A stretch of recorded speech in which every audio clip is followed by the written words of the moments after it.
নয়, কেন্দ্র সরকার দিচ্ছেন সেটা।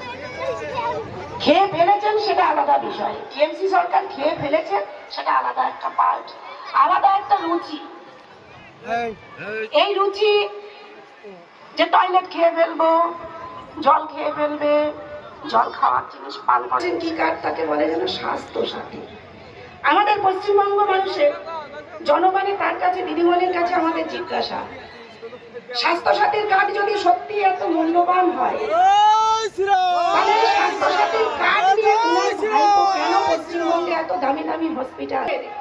সাধারণ গরিব মানুষকে এই স্বাস্থ্য সাথী কার্ড, 5 লাখ টাকার যে কার্ড উনি একটা দিয়ে রেখেছেন, কেন এটা পরিষেবা পাচ্ছেন না? উনার ভাইপোও তো এই কার্ডে চিকিৎসা পেতে পারেন আপনারা। আর পশ্চিমবঙ্গের মানুষের জন্য তার হসপিটাল করে রেখেছেন তিনি, সেখানে তাদের বেড নেই, ডাক্তার নেই, তার অ্যাকাউন্টে ঢুকবে, সেখান থেকেও চুরি হচ্ছে। কেন? রাজ্যে বসে রয়েছে চোরেদের সরকার, খাবার দিচ্ছে, সেখান থেকেও চুরি হচ্ছে। কেন?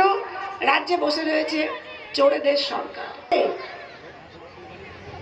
আমাদের ইতিহাস সাক্ষী, যখন যখন মেয়েদের ওপর অত্যাচার হয়েছে সেই সাম্রাজ্যের পতন, তারপরে চলে এলো সন্দেশখালী, অর্থাৎ সন্দেশখালী। এই সন্দেশখালীর ঘটনা সারা বিশ্বকে নাড়িয়ে দিয়েছে, সারা পশ্চিম। রাজমাতা অমৃতা রায়ের সমর্থনে আজকের এই নির্বাচনী জনসভায় উপস্থিত এই জেলার বরিষ্ঠ নেতৃত্ব, সর্বশ্রী, যারা দীর্ঘ সময় ধরে আপনারা যারা অপেক্ষা করছেন আজকের এই নির্বাচনী সভায়, বাংলার সুপারস্টার, বাংলার চলচ্চিত্র অপেক্ষারত ভারতীয় জনতা পার্টির কর্মী সমর্থক, জাতীয়তাবাদী, গণতন্ত্রপ্রিয় মানুষ, আমার মাইক্রোফোনের শব্দ যতদূর পৌঁছচ্ছে বিভিন্ন প্রান্তে উপস্থিত জাতীয়তাবাদী সুধী নির্বাচক মণ্ডলী, সকলকে যথাযোগ্য সম্মান এবং জাতীয়তাবাদের গৈরিক অভিনন্দন জানাচ্ছি। বন্ধুগণ, দীর্ঘ বক্তব্যে পরিষ্কার, আগামী 13 মে কৃষ্ণনগর লোকসভার 4র্থ দফা, আর ইতিমধ্যেই কৃষ্ণ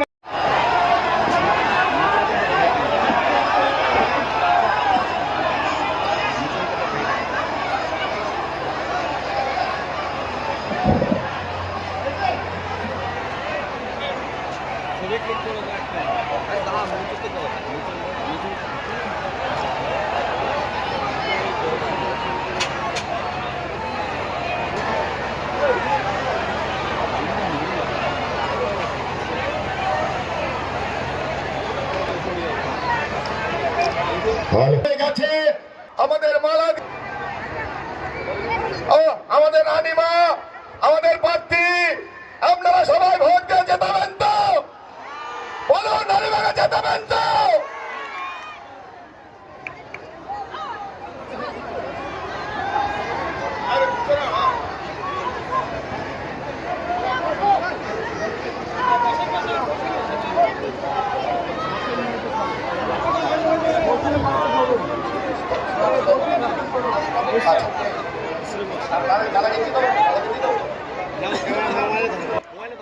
আমরা আর বিলম্বিত করব না, সেই অনেকক্ষণ ধরে আপনারা অপেক্ষা করে আছেন। সরাসরি মাইক্রোফোন তুলে দেব আমাদের মহাগুরু, সেই মহাগুরু আমাদের, তার আগে আমাদের প্রার্থী, আমাদের রানীমা রাজমাতাকে দু একটি কথা বলবার জন্য আমরা অনুরোধ করছি। বন্দে মাতরম, বন্দে মাতরম, বন্দে মাতরম। আজকে মিঠুনদা আছেন আমাদের সঙ্গে, আমাকে সাহস যোগাতে এসেছেন, আমার হয়ে প্রচার করতে এসেছেন। তো আপনারা সেইভাবে সাড়া দেবেন তো ভোটের সময়? জোরে বলুন, বিজেপি আসবে তো? এবং সব থেকে বড় কথা, আমরা একটা সুস্থ পরিবেশ সমাজ পাবো তো? তাহলে সেখানে আপনারা দয়া করে আমাকে ভোট দিয়ে মোদিজির হাতটা শক্ত করবেন, তাহলেই বিজেপি এসে আপনাদের যেগুলো বঞ্চিত রাইটস সেইগুলো আপনারা ফিরে পাবেন। এবং পলাশিতে যখন আমি এসেছি তখন আমাকে এই কথাটা বলতেই হবে যে পলাশির যে সুগার মিল ওটা কিন্তু খোলার চেষ্টা হচ্ছে বা হবে, এবং সেই থেকে জীবিকা অর্জন হবে। মিঠুনদা চলে যাবেন, ওনার ফ্লাইট ধরতে হবে, আমি ওনাকে দিয়ে দিচ্ছি।